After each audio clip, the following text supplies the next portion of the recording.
करोड़ों राम भक्तों के लिए गुड न्यूज। कल अयोध्या के श्री राम जन्मभूमि मंदिर में शिखर पर लहराएगी धर्म ध्वजा। भव्य दिव्य ध्वजारोहण कार्यक्रम के लिए तैयारियां पूरी।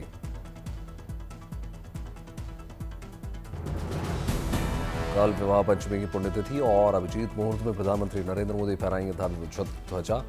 वैदिक मंत्रोच्चार के साथ स्वर्ण मंडित शिखर पर लहराएगी ध्वजा।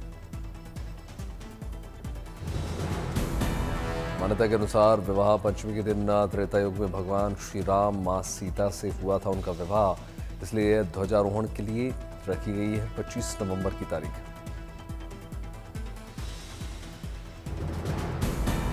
प्रधानमंत्री मोदी अभिजीत मुहूर्त में धर्म ध्वजा आरोहण पूजा पाठ करेंगे। शामिल होंगे दोपहर 11:15 बजे से 12:29 के बीच। अभिजीत मुहूर्त में होगा ध्वजारोहण।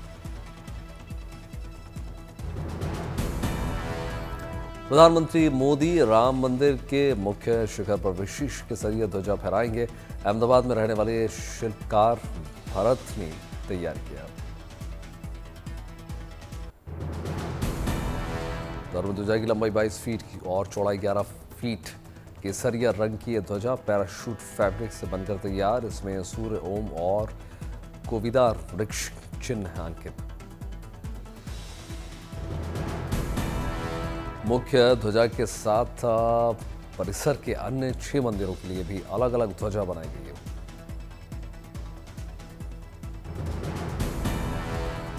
ध्वजारोहण में शामिल होने के लिए दूर दूर से लोग पहुंच रहे हैं। अयोध्या ऐतिहासिक समारोह में शामिल होने के लिए करीब 7,000 मेहमानों किया गया है आमंत्रित। अयोध्या एयरपोर्ट से प्रधानमंत्री हेलीकॉप्टर से साकेत डिग्री कॉलेज तक जाएंगे। वहां से करीब 1.25 किलोमीटर की दूरी रामपथ से तय करते हुए प्रधानमंत्री भी आदि गुरु शंकराचार्य द्वार से प्रवेश करेंगे। प्रधानमंत्री मोदी के अयोध्या आगमन को लेकर सुरक्षा के पुख्ता इंतजाम। एंटी माइंस से लेकर बीडीएस की टीमें तैनात। प्रधानमंत्री के रूट वाले पूरे रास्ते को बैरिकेड से किया गया सुरक्षित।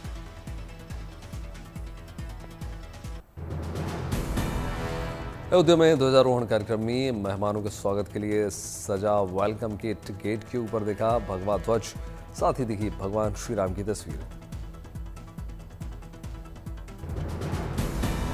ध्वजारोहण का साक्षी बनने के लिए रामनगरी में श्रद्धालुओं की भारी भीड़। कोने कोने से सुरक्षा व्यवस्था, पुलिस बल तैनात। भव्य कार्यक्रम के लिए महिलाओं और पुरुषों का झुंड रसोई में बना रहा है खाना।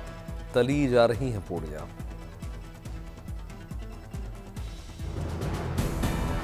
मेहमानों के लिए बनाई जा रही हैं कई तरीके की मिठाइयां। साथ ही साथ बनाए जा रहे हैं नाश्ते के डिब्बे। डिब्बों में मिठाइयां और नमकीन दोनों होंगे उपलब्ध। पूरी साफ सफाई और शुद्धता से तैयार हो रहा है खाना और मिठाइयां।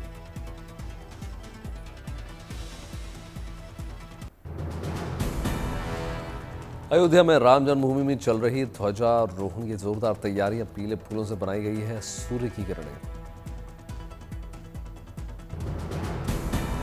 सूर्य के बीच में देखिए भगवान प्रभु श्री राम की तस्वीर। फूलों से बोर्ड पर दिखा जय श्री राम।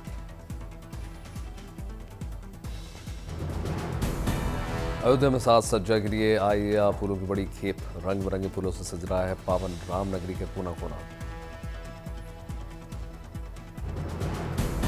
श्री राम जन्मभूमि मंदिर में लोगों के बैठने की हो रही है पुख्ता व्यवस्था। लगाई जा रही हैं कुर्सियां। रामनगरी में साधु संतों ने लॉन्च किया साफ सफाई अभियान। सड़कों पर लगाई झाड़ू।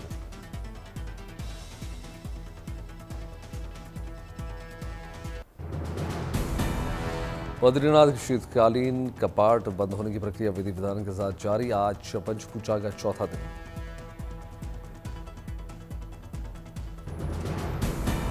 आज लक्ष्मी जी को अर्पित किया जाएगा कढ़ाई भोग। 5वें दिन 25 नवंबर को बंद हो जाएंगे बद्री विशाल के कपाट। 25 नवंबर की सुबह भगवान बद्री विशाल का विशेष पुष्प श्रृंगार गाय की शुद्ध घी से निर्मित घृत कंबल उड़ाया जाएगा। वैदिक विधि विधान के साथ कपाट बंद करने की पूजा संपन्न करेंगे रावल जी।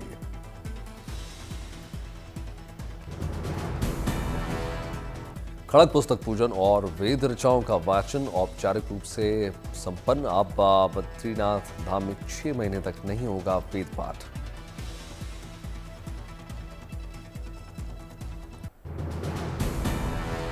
भारतीय नौसेना में पनडुब्बी रोधी युद्धपोत माहे का हुआ शामिल।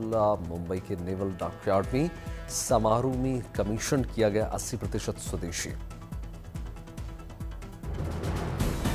दुश्मन पनडुब्बियों का पता लगाने में सक्षम है युद्धपोत माहे। ऐसे 8 युद्धपोत और तैयार करने की योजना है। माहे का शामिल होना उथले पानी के युद्धपोतों की नई पीढ़ी की माना जा रहा है शुरुआत।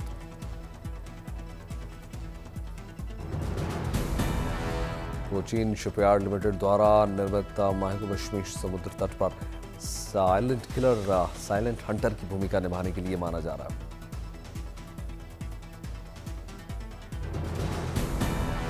उन्नत रडार और अत्याधुनिक सोनार सिस्टम से लैस ये युद्धपोत की गहराइयों में होने वाली गतिविधियों का पता लगाएगा।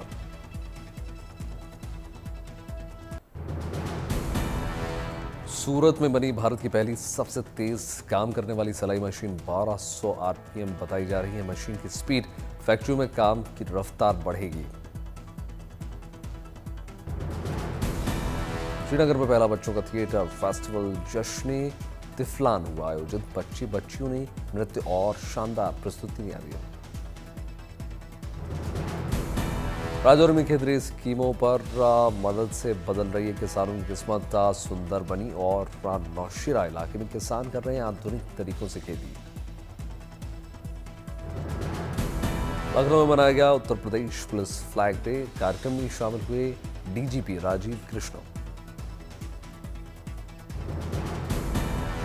चौराचांदपुर में टेरिटोरियल आर्मी भर्ती में हजारों की संख्या में युवाओं ने भाग लिया। कुल 360 पदकों पर होनी है भर्ती।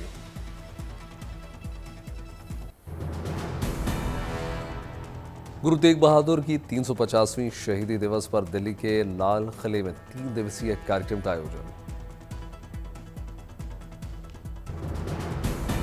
गुरु तेग बहादुर की शहादत वर्षगांठ पर लाल किला में लाइट एंड साउंड शो का शानदार आयोजन। गुरु तेग बहादुर की 350वीं शहीदी दिवस को लेकर दिल्ली सरकार का बड़ा फैसला। 25 नवंबर को सार्वजनिक अवकाश। आनंदपुर साहिब में पहुंचे पंजाब के मुख्यमंत्री भगवंत मान और आम आदमी पार्टी के राष्ट्रीय संयोजक अरविंद केजरीवाल। आनंदपुर साहिब में गुरु तेग बहादुर की 350वें शहीदी समारोह में लाइट एंड साउंड शो का भव्य आयोजन। मुख्यमंत्री भगवंत मान और अरविंद केजरीवाल कार्यक्रम में शामिल हुए।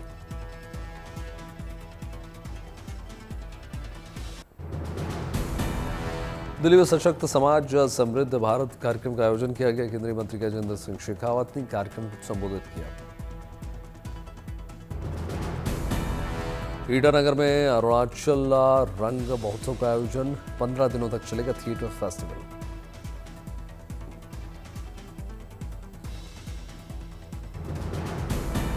अंबाला जाते वक्त हरियाणा के मुख्यमंत्री नायब सिंह सैनी का दिखा सादगी भरा अंदाज। हरियाणा रोडवेज की बस में सवार होते हुए नजर आए। हैदराबाद में सरदार वल्लभ भाई पटेल की 150वीं जयंती के उपलक्ष्य में निकाली गई एकता मार्च रैली। धनबाद में आपकी योजना आपकी सरकार आपके द्वार कार्यक्रम के आयोजन किया गया। छात्रों को बांटे गए साइकिल।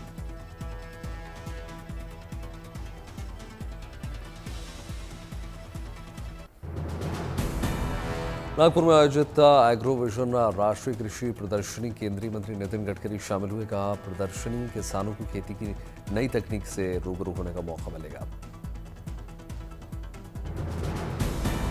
नागपुर बुक फेस्टिवल का आयोजन हुआ। मुख्यमंत्री देवेंद्र फडणवीस शामिल हुए।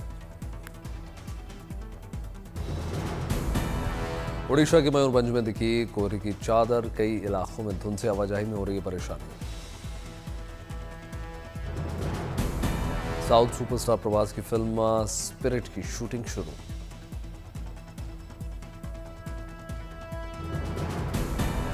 संदीप रेड्डी वांगा की डायरेक्शन में बन रही स्पिरिट एक्शन ड्रामा फिल्म है। फिल्म में प्रभास के साथ तृप्ति डिमरी, विवेक ओबराय और प्रकाश राज भी अहम रोल में।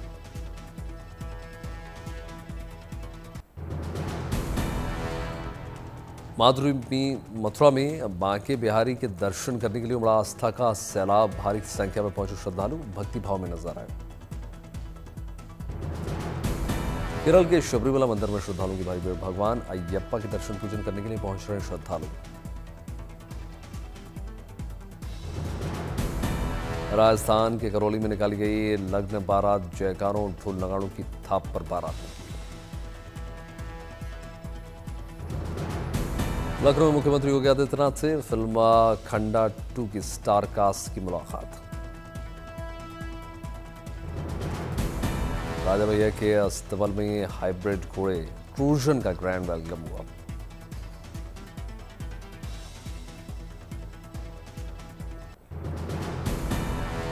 अजमेर के पुष्कर पहुंचे उत्तराखंड के मुख्यमंत्री पुष्कर सिंह धामी। पुष्कर के ब्रह्मा मंदिर में पूजा अर्चना करके आशीर्वाद लिया। तीर्थराज पुष्कर में ऑल इंडिया उत्तराखंड धर्मशाला की दूसरी मंजिल का उद्घाटन हुआ। राजस्थान सरकार के सहयोगी के लिए मुख्यमंत्री धामी ने जताया आभार। लखनऊ दिव्या गीता प्रेरणा उत्सव कार्यक्रम का आयोजन किया गया। कार्यक्रम में शामिल हुए मुख्यमंत्री योगी। आंध्र प्रदेश में सत्य साईं बाबा की जन्म शताब्दी समारोह का आयोजन किया गया। उपराष्ट्रपति सीपी राधाकृष्णन और मुख्यमंत्री एन चंद्रबाबू नायडू ने कार्यक्रम में शिरकत की।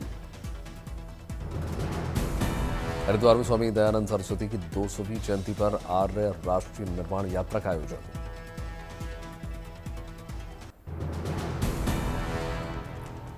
वर्ल्ड बॉक्सिंग कप फाइनल्स 2025 में गोल्ड जीतकर कोटा लौटी अरुंधति चौधरी का भव्य स्वागत हुआ। स्वागत में जमकर बजाए गए ढोल नगाड़े। अरुंधति को पहनाई गई फूल मालाएं। खिलाड़ियों पर जमकर पुष्प वर्षा हुई।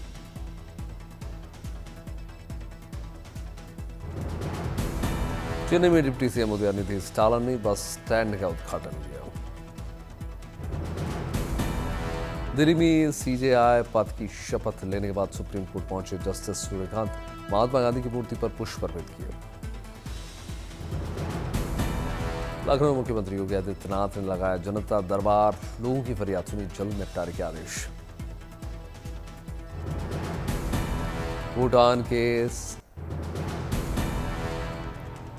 भूटान के समद्रुप जोंगखार में भारत और भूटान के बीच फुटबॉल फ्रेंडशिप मैच हुआ। दोनों टीमों के खिलाड़ियों ने मैदान पर जमकर बहाया पसीना। तिरुचिरापल्ली में एनसीसी कैडेट्स शहीद मेजर सर्वरन को करगिल वॉर मेमोरियल पर श्रद्धांजलि।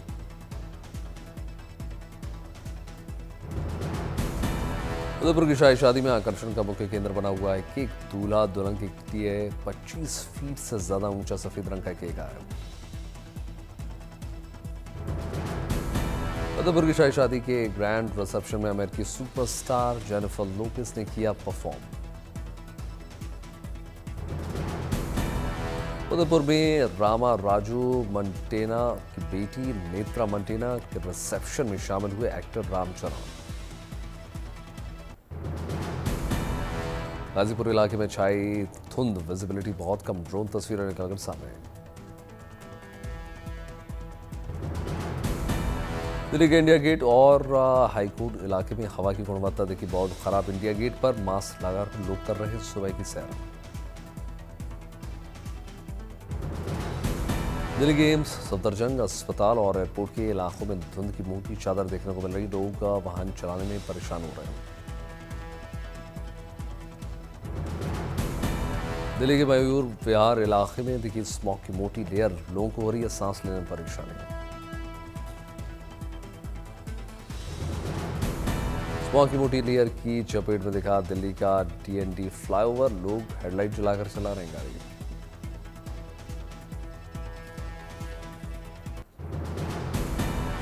रूस में स्विमिंग क्लब के सदस्य 30 सेल्सियस तैराकी करते हुए नजर आए। विंटर स्टार्स इन याकुटिया का स्वागत। याकुटिया के आइसा स्विमर्स का मानना यह है कि ठंड के पानी में डुबकी लगाने से बढ़ती है रोग प्रतिरोधक क्षमता। आइसा स्विमर्स ने जमे हुए पानी में छलांग लगाकर हवा और पानी के तापमान का अंतर शरीर को देता है ऊर्जा। मॉस्को से 5000 किलोमीटर दूर याकुत्स्क माना जाता है दुनिया का सबसे बड़ा ठंडा शहर। याकुत्स्क की कड़ाके की सर्दी में लोग 30 सेंटीमीटर को गर्म दिन मान लेते हैं।